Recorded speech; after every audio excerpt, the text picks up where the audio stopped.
More help is coming for survivors of domestic violence. Soon there will be a new program for Chicago survivors who unfortunately end up in the hospital.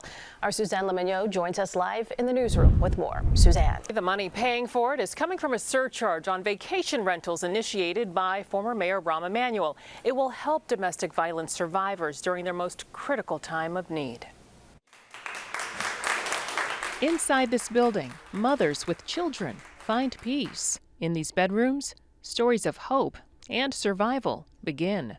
This is the Wings Metro Domestic Violence Shelter on the Southwest Side. In 2013, then Mayor Rahm Emanuel saw that a $1.8 million fine from a gentleman's club helped to build this center, focused on healing and new beginnings. At one level, you obviously are happy you did something innovative that hadn't been tried before. It had been, as I said, a decade that Chicago had not added a single new bed, even though the rise in domestic violence was on a hockey stick-like increase.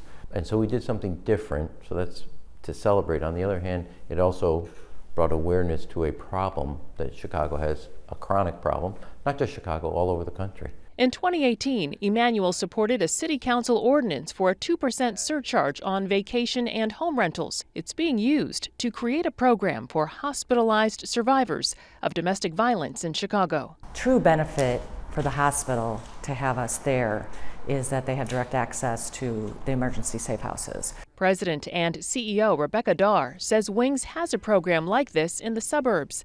The Chicago program will be introduced to hospitals in neighborhoods where Chicago police data shows the highest levels of domestic homicides and shootings.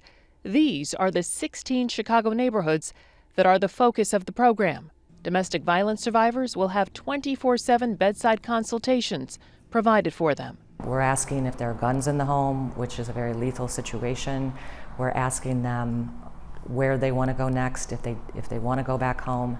Sometimes going back home is the safer option for them to then come back for counseling and continue safety planning and planning when the right time is to leave. And our says phase 1 of this new program focuses on introducing Wings services to hospital staff members so they're trained to identify and respond to the needs of domestic violence survivors. The goal, Darr says, is to have the program in every hospital in the Chicago area. In the newsroom, Suzanne Le Mignot, CBS News, Chicago.